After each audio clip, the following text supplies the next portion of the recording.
Hello everyone, welcome back to my channel. My name is Shagufta Shireen and in today's video I'm going to tell you the overall story, or you can say the summary of the chapter The Open Window, which is written by Saki.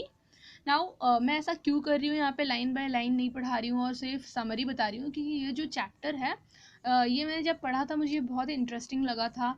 लेकिन मैंने यहाँ पे देखा, एक चीज़ mark किया है कि इस चैप्टर में बहुत सारे डिफ़िकल्ट वर्ड्स या टफ़ वर्ड्स है, जो न्यू वर्ड्स है जिसको समझने की ज़रूरत है। और अगर हम लोग ये चैप्टर को लाइन बाय लाइन पढ़ेंगे तो हमारा ज़्यादा से ज़्यादा टाइम उन वर्ड्स को समझने में लग जाएगा और हम लोग का माइंड बहुत डाइवर्ट होगा स्टोरी को समझने से।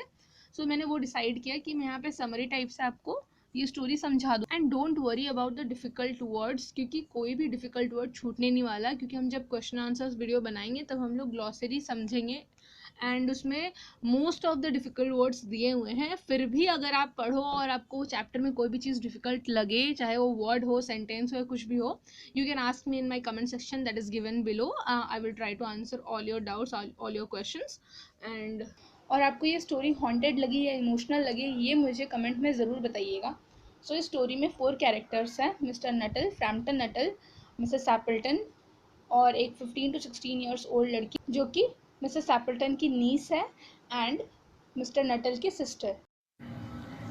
सो स्टोरी की स्टार्टिंग कुछ ऐसे होती है कि एक मिस्टर नटल नाम का आदमी रहता है जिसे एक ब्रेन डिसऑर्डर या नर्व डिसऑर्डर था, या फिर आप डिप्रेशन भी कह सकते हैं।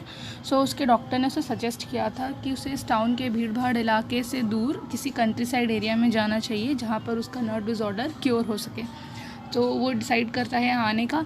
तो उसकी जो सिस्टर रहती है वो उसे सजेस्ट करती है कि अगर तुम ऐसे किसी एरिया में जाओगे जहाँ पर कोई भी तुम्हें जानता नहीं होगा, तुम किसी को जानते नहीं होगे, तो तुम्हारा नर्व डिसऑर्डर और भी वर्स्ट हो सकता है। तो ये बताती हैं कि आज से 4 ईयर्स पहले वो किसी कंट्री साइड एरिया में रहती थी जहाँ पर वो बहुत सारे अच्छे अच्छे लोगों को जानती हैं। तो वो क्या करती हैं कि कुछ इंट्रोडक्शन लेटर्स लिख कर मिस्टर नटल को देती हैं, जिसमें वहाँ के लोगों के नाम और उनके इंट्रोडक्शन और उनके एड्रेस लिखे हुए थे। तो मिस्टर नटल उस कंट्री साइड एरिया में जाता है।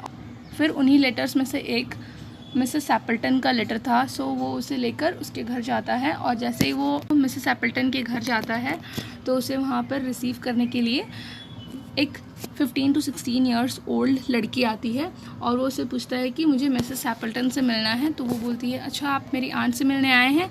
तो वो अभी ऊपर है, वो ज़्यादातर की ऊपर रहती हैं, लेकिन वो थोड़ी देर में नीचे आ जाएंगी, तो अगर आप चाहें तो तब तक आप मुझसे बात कर सकते हैं। तो वो लोग अपने घर के हॉल में जाते हैं। उनके हॉल पर एंटर करते ही मिस्टर नटल देखता है कि इतना बड़ा विंडो ओपन है, वो भी इस विंटरी वेदर में, लेकिन वो कुछ नहीं कहता है। फिर वो बैठता है उस 15 to 16 ईयर्स ओल्ड लड़की के साथ, और फिर वो सोचता है कि मैं कुछ ऐसा ही बोलूँ जिससे ये लड़की इम्प्रेस हो जाए, क्योंकि वो वहाँ पर फर्स्ट टाइम गया था और वो उस बच्ची को इम्प्रेस करना चाहता था।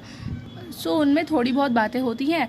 उसके बाद मिस्टर नटल कुछ सोचने लगता है। वो ये सोचने लगता है कि मैं इस एरिया में आके ठीक किया भी या नहीं, यहाँ पे मेरे नर्व डिसऑर्डर को कुछ इफ़ेक्टिव असर होगा या नहीं। और मिसेस एप्पल्टन के बारे में भी सोचता है कि वो किस तरह की लेडी होंगी, क्या होंगी।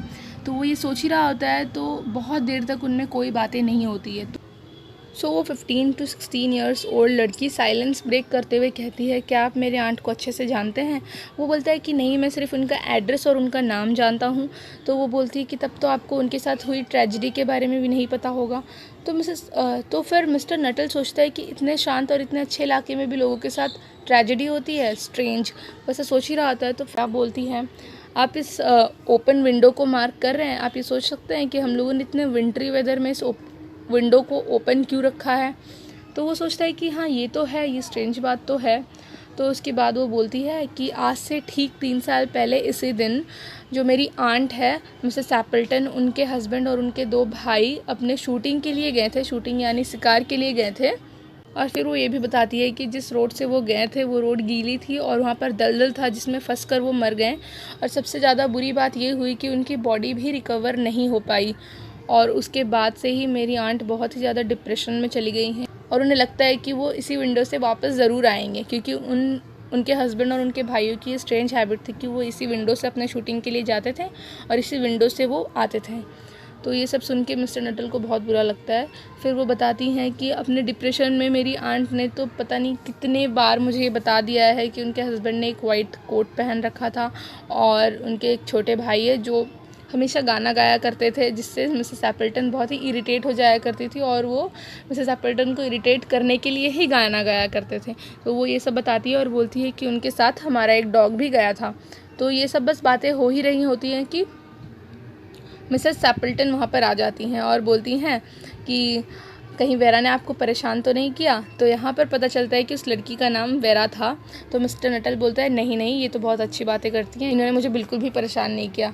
तो वो बस ये बता ही रहा था। फिर मिसेस एप्पल्टन उससे पूछती हैं कि आपको कोई प्रॉब्लम तो नहीं है, इस विंटरी वेदर में हम लोगों ने इतना बड़ा विंडो ओपन रखा है।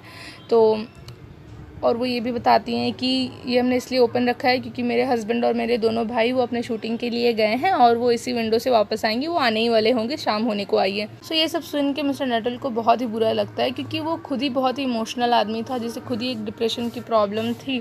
तो ये सब सुनने के बाद मिस्टर नटल सोचता है कि मैं कुछ ऐसा बोलूँ जिससे मिसेस एप्पल्टन का ब्रेन थोड़ा डाइवर्ट हो, इधर उधर वो सोचे और इस टॉपिक को भूल जाएँ।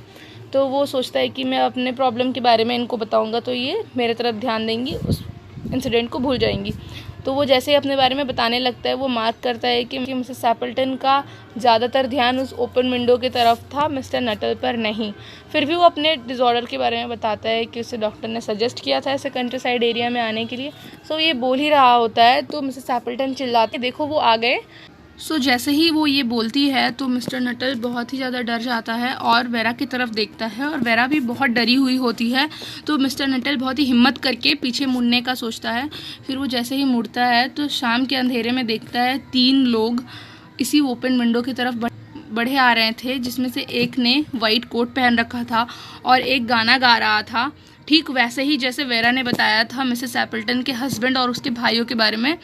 वो देख के बहुत ही डर जाता है। वो फिर ये भी देखता है कि उनके साथ एक डॉग भी आ रहा होता है। तो ये देख के वो बिल्कुल वहाँ रुक नहीं सकता है और वो अपना हैट और उसके स्टिक के साथ वहाँ से भाग जाता है। और वो जैसे ही भाग रहा होता है तो बाहर एक आदमी साइकिल में जा रहा होता है, जिससे मिस्टर नटल टकरा जाता है, लेकिन वो बिल्कुल भी नहीं रुकता है, वो आदमी गिर जाता है। फिर भी मिस्टर नटल वहाँ से भाग जाता है डर के मारे, क्योंकि उस दिन उसने 3 भूतों को देखा था और ये देख के कोई भी डर सकता है। तो उसके बाद सीन शिफ्ट होके उनके हॉल में आता है वापस से और फिर वो तीनों लोग अंदर आ जाते हैं और पूछते हैं कि कौन था ये आदमी और ये हमें देख के ऐसे भाग क्यों गया।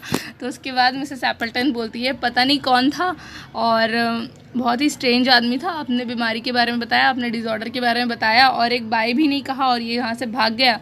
तो उसके बाद वेरा बोलती है कि नहीं हो सकता है वो हमारे डॉग से डर के भाग गया होगा, क्योंकि वो मुझे बता ही रहा था कि एक बार उसके पीछे बहुत सारे स्ट्रे डॉग्स पड़ गए थे, जिसकी वजह से उसे एक न्यूली डग ग्रेव में सोना पड़ा था, मीन्स नए खोदे गए कब्र में सोना पड़ा था, जिसकी वजह से उसके ऊपर बहुत सारे क्रीपी क्रॉली कीड़े चल रहे थे और वो उस दिन से बहुत ही डरा हुआ था।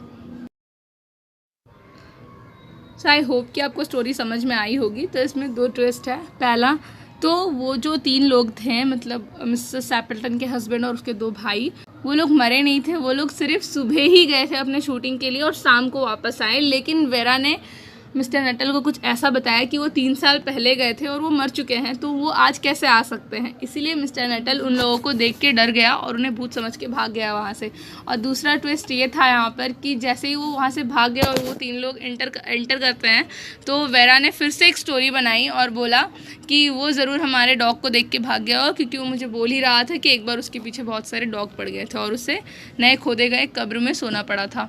मेन चीज़ ये है यहाँ पर कि वेरा जो है वो बहुत ही ज़्यादा एक्सपर्ट है स्टोरीज़ बनाने में, फेक स्टोरीज़ बनाने में, और वो अपने स्टोरीज़ के दम पर किसी को भी डरा सकती है, किसी को भी कोई भी बात यकीन करने में मजबूर कर सकती है। तो यहाँ पर वेरा ने वही किया, जिसकी वजह से मिस्टर नटल बहुत ही डर चुका था। अब पता नहीं उसके साथ क्या होगा, जो कि स्टोरी में बिल्कुल भी मेंशन नहीं है। आई होप कि आपको स्टोरी समझ में आया होगा एंड जो समझ पाया होगा उसे बहुत ही इंटरेस्टिंग लगी होगी ये, एंड आई होप कि मैं आपको स्टोरी समझा पाई हूँ। अगर आपको समझ में आया है then please comment that you understood the story, and I will be uploading the question answers video soon. So bye everyone, keep learning.